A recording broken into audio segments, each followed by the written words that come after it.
आईसोबत बोललं ना, थोडंसं कसं असं वाटतंय की आई भलत्या वेळेसच कॉल करते. काय भलत्या वेळेस मी ड्युटीवर राहतो आणि आई म्हणते, "बाबू जेवला का?" हो आई. आईला म्हणतो, "आई शांत राहा." कारण ऑफिसमध्ये कसं बिलकुल चिडीचीप वातावरण असते. मॉर्निंग शिफ्टमध्ये तर बापरे! बहुतच जास्त. कारण ते सगळे मॅडम, सगळे प्रोजेक्ट मॅनेजर वगैरे सगळेच जण असतात. त्या आणि मला कसं एकदम जोरात बोलता येत नाही. म्हणजे हळू बोलता येत नाही. आपल्याला कसं एकदम आपल्याच आवाजामध्ये बोलता येते फोनवर. हां, कसं, काय वगैरे अशाच ह्याच्यात टोनिंगमध्ये नॉर्मलच्या आणि असं त्याच्यामध्ये मग ते ऑफिसमध्ये प्रॉपरली बोलता येत नाही. मग त्याच्यामध्ये मग आईसोबत बोललं आणि आई म्हणते, "बाबू जेवला का?" तेव्हा नाही का आपल्याला ते एवढं जास्त इम्पोर्टंट वाटत नाही. राइट? आई-बाबा, आई-वडील हे की असते इम्पोर्टंट फॅक्टर असते. काल सोनूचा वाढदिवस होता आणि मी आई-वडिलांसोबत एवढा टाईम स्पेंड केला नाही. त्या कारण सकाळी उठलो, नाश्ता केला, अंघोळ केली, निघालो. यस आणि डायरेक्ट संध्याकाळी मी 9 वाजता आलो. या 11 वाजता निघालो, 9 वाजता आलो डायरेक्ट. त्या दिवशी सोनूचा वाढदिवस होता. सोनू गेली. सोनू पण उशिराच आली 8:00-8:30 वाजता. ओके. सो आणि कसं सोनूचा वाढदिवस होता, जे की इम्पोर्टंट फॅक्टर कोणासाठी आहे? सोनूसाठी का आई-वडिलांसाठी? डेफिनेटली आई-वडिलांसाठी.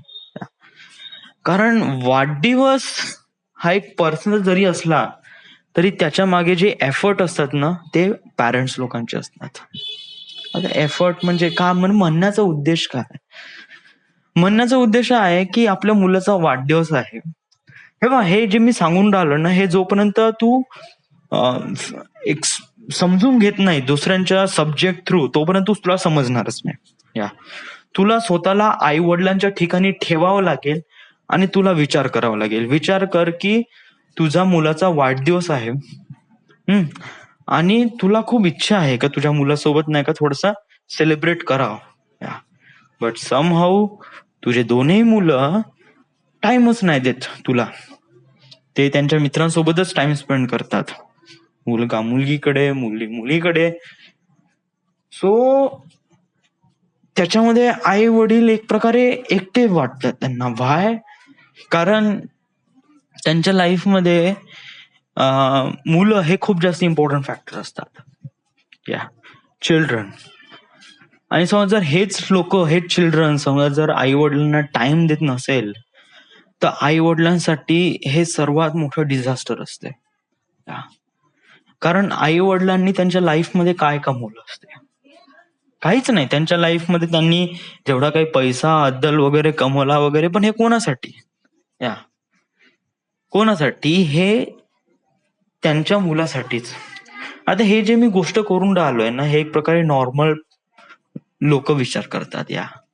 जे की माझे आई-वडील एक नॉर्मल लोकं आहेत. त्यांना खूप जास्त अँबिशन्स वगैरे नाहीये. त्यांना असं खूपसं असं फारसं वाटत नाही, तर त्यांनी कसं आहे की माझं माइंड एक प्रकारे स्ट्रेट झालाय, की मला ह्या-ह्या गोष्टी करायच्या आहे, अशा-अशा गोष्टी करायच्या आहे. माझ्या लाईफच्या या एजमध्ये मला या गोष्टी करायच्या आहेत, ह्या गोष्टी करायच्या आहेत. हां. माझं प्लॅनिंग बिलकुल सेट आहे. हां.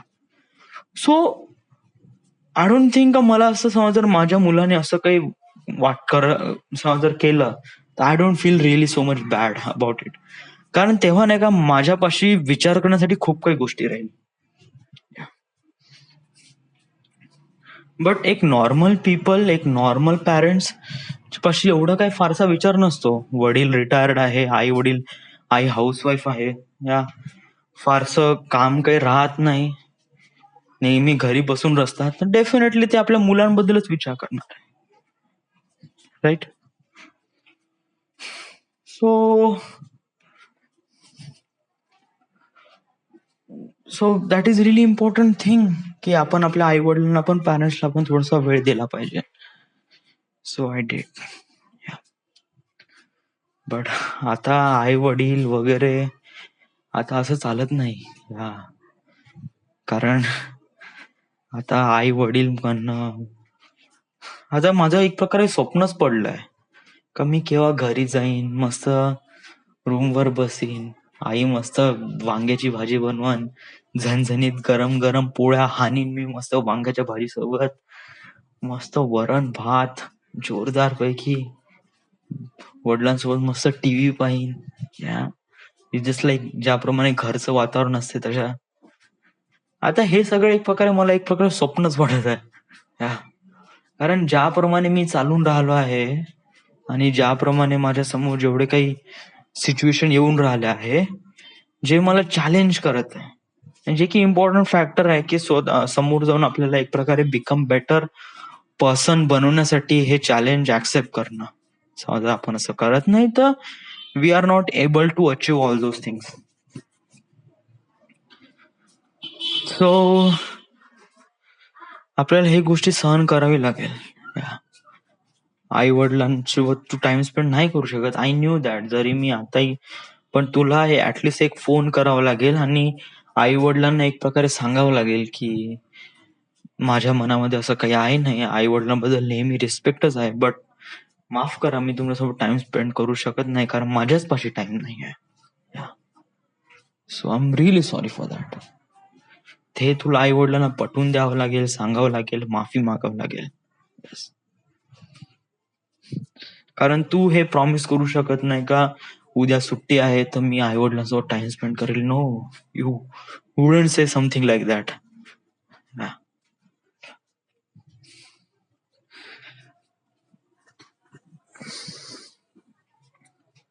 काल मी आर्टिफॅक्ट एपिसोड रेकॉर्ड नाही केला, सो आपण हा कालचा आर्टिफॅक्ट एपिसोड रेकॉर्ड करू. कालची तारीख होती 11 ऑगस्ट 2019. काल 11 ऑगस्ट म्हणलं तर माझ्या बहिणीचा वाढदिवस, सोनूचा वाढदिवस होता. आणि कालच हा सगळा सिनारिओ झाला वगैरे. वाढदिवस होता, मी इकडे गेलो, ती तिकडे गेली वगैरे, आई वडील एकटे झाले. सो आता सांगू, आता नाही का मला खूप जास्त मॅटर पडत नाही मित्रांसोबत आपण किती टाइम स्पेंड करतो, किती एन्जॉयमेंट करतो. या एन्जॉयमेंट होते, हॅपीनेस भेटते, या दॅट इज कूल. या but it is temporary. It is just temporary.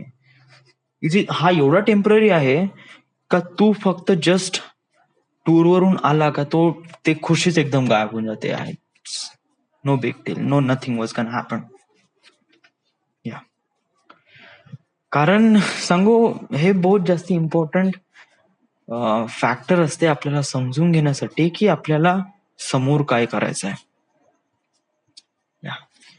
आणि समजा जर आपण अशाच प्रमाणे मित्रांसोबत टाइम स्पेंड करत आहे, मौज मजा करत आहे वगैरे वगैरे, हा ठीक आहे, तू खुश तर राहशील, but that is not permanent, that is just a temporary.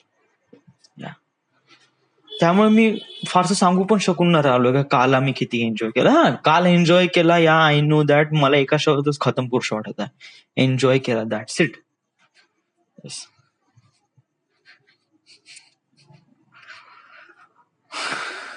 आजपासून आपण असा एक निर्णय ठरवू का आपण कोणकोणत्या गलती केली आणि त्याला आपण रेकॉर्ड करत जाऊ, प्रयत्न करत जाऊ त्याला कमी करण्याचा, बट ऍटलिस्ट स्वतःला माहित तर करून घेऊ का आपण इथे गलती झालो आहे बा. जसं की काल मी खूप जास्त गलती केली, काल मी खोटा बोललो, अनफॉर्च्युनेटली असा खोटा बोललो जे की त्याचं काही मिनिंगच नाही. काही काही जण खोटं याच्यासाठी बोलतात की त्याच्यामध्ये काही ना काहीतरी मिनिंग आहे. राईट. समजा जर आपली कोणी लोक आपली खोटी तारीफ करतात स्वतःची, तर त्या जो खोटी तारीफ करून आलाय त्याचं मिनिंग असते का त्याला असं वाटते की बाकीचे लोक त्याला रिस्पेक्ट करावं, त्या हिशोबाने तो नाही का मस्त खोटा खोटा बोलत जातो. या पण मी जे खोटा बोलतो ना त्याचं काहीच मिनिंग नाही. आता आणि हे मी इंटेन्शनली पण बोलत नाही, it just happen, I don't know. It just like परवाच्या दिवशी शनिवारी मी विशालने फोन केला मला 7:30 वाजता फोन केला. ओके, मी तयारी केली, वर्धेला गेलो, वर्धेला पोहोचलो 9 वाजता. 9 वाजता पोहोचल्यानंतर वैभवला, पिंटीला कॉल केला, फोन लागला नाही. विशालला कॉल करणं काफी ऑब्विस होतं कारण he is kind of like a guy. तर त्याला कॉल करणं is not that prefer. Yeah so मग मला वाटलं पिंटीला कॉल करणं, तर पिंटीनं फोन न उचलला. मी वैभवला कॉल केला याच्यासाठी की जर तुमचा आता काही प्लॅन असेल तर मी येतो बा. या तर त्याला फोन केला आणि त्याला सांगितलं. तो म्हणे आला का म्हणे वर्धेला. मी म्हणलं हो म्हणलं. या मग त्याच्यानंतर मग रात्र झाली, सकाळी उघडली. सकाळी मग मी विशालला फोन केला, किती वाजता यायचं म्हणलं टूरसाठी. तो म्हणे आता 10-10:30 वाजता यायचं म्हणे. तो म्हणे आला का वर्धेला. हो म्हणलं आलो म्हणलं. किंवा आता आला का म्हणलं वर्धेला सकाळी. तर अनफॉर्च्युनेटली मी त्याला हो म्हणून दिलं. या जे की नाही म्हणायचं होतं. बट मी याच्यासाठी हो म्हणलं का एंड ऑफ कन्व्हर्सेशन करण्यासाठी, काय इथंच काम खतम मला आता. या बट अनफॉर्च्युनेटली त्याला हो म्हणून दिलं, जे की त्याच्या मनात असं ऍक्सेप्ट झालं की हा मुलगा आता सकाळी आला बा. या सकाळी वर्धेला आला हा. जे की मी वैभवला अगोदर सांगितलं का मी रात्री चालू बा. राईट.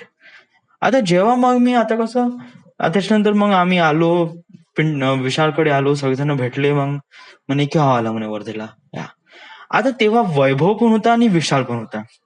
आता अशा बोथ स्टेजला नाही का मी विशालला सांगितलं होतं की मी मॉर्निंगला आलो, वैभवला सांगितलं मी संध्याकाळी आलो. आता कोणाला तरी काही ना काहीतरी सांगावं लागेल. तर मी अशा वेळेस सांगितलं का मी सकाळी आलो बा. वैभवला वाईट वाटलं. वाईट न वाटलं असेल. या बट त्याला एवढं माहित पडलं की हा किती टोप्या मारतो बा, किती खोटा बोलतो बा. या आता याच्यामध्ये नाही का मी त्याला कसं उबड खाबड रस्ता आला ना, लोक कसे डांबर टाकून घेतात आणि गड्डे बुजवण्याचा प्रयत्न करतात, जेणेकरून नाही का रस्ता थोडा बहुत तरी चांगला चालला पाहिजे. याने एक प्रकारे टेम्पररी सोल्युशन तरी होऊन जाते, पण नॉट अ परमनंट. तो डाग राहतोच तिथे. तशाच प्रमाणे तो डाग त्याच्या मनात तसा राहिला. या मी त्याला असं सांगितलं की मी याच्यासाठी फोन केला होता बा की समज जर तुमचा आज रात्री काही प्लॅन असेल तर मी येतो बा. मी तुला हे नाही सांगितलं की वर्धेला आलो बा. पण त्याला पण एक्झॅक्टली माहित आहे का यांनी असं सांगितलं होतं वर्धेला आला, आणि मला पण एक्झॅक्टली माहित आहे का मी असं सांगितलं मी वर्धेला आलो.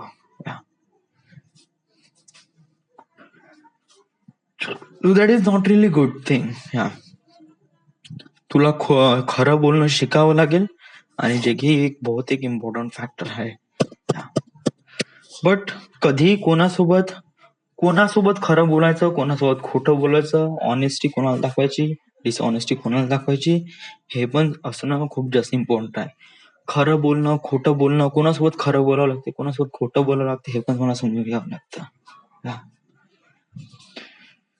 समज आपण आपल्याला इम्प्रेशन थोडं चांगलं बनवायचं आहे, जे की आता या कंपनीमध्ये आपलं काही इम्प्रेशन चांगलं बनणार नाही. I knew that. या डेफिनेटली आता आपल्याला फक्त उदरनिर्वाह करण्याचा एक काही ना काहीतरी सोर्स आहे, आणि याच्यापासून आपल्याला थोडा बहुत इथे जगण्यासाठी पैसे भेटून राहिले आहे. That's it. आणि आपल्याला अपॉर्च्युनिटी भेटत आहे का आपल्याला इथून निघायचं आहे, याच्यासाठी हा जॉबवर आहे. सो ओके, बट याच्यावर अजून जास्त विचार करू नये. ओके. आणि या कंपनीमध्ये आपलं फ्युचर आहे नाही. I knew that. Okay. But जर आपण समोर मुंबईला जात आहे आणि समोर अशा प्रकारचे लोक भेटत आहे, तेव्हा आपण स्टार्टिंग पासून आपण कसे इम्प्रेशन दाखवावं यासाठी आपल्याला सखोल विचार करावा लागेल. आणि तू जेव्हा या कंपनीमध्ये जॉईन झाला होता PMI मध्ये, तेव्हा तू अशाप्रमाणे का वागला, वाय? तेव्हा मी मुद्दामून गलती करायचो. जस्ट फाउंड दॅट की तेव्हा मी मुद्दामून गलती करायचो बिकॉज ऑफ दॅट की मी सेंटर ऑफ कन्व्हर्सेशन मध्ये राहिलो पाहिजे, लोकांच्या मधात राहिलो पाहिजे, लोकांनी मला स्वतःची मजाक उडून घेऊ वगैरे वगैरे. यस, कारण मला प्रायव्हेटायझेशन कॉर्पोरेट मध्ये कशाप्रमाणे काम होते, कशाप्रमाणे आपण स्वतःला बिल्डअप करतो याच्याबद्दल काही माहित नव्हतं, काही आयडिया नव्हती. या सो जे की आज आपल्याला आयडिया आली आहे आणि एक्सपिरियन्स आला आहे. So okay, so right now till then everything is fine, is good. Okay, so this is the end. This is my artifact episode number 1650. Right now we are at Nagpur, Maharashtra. Thank you.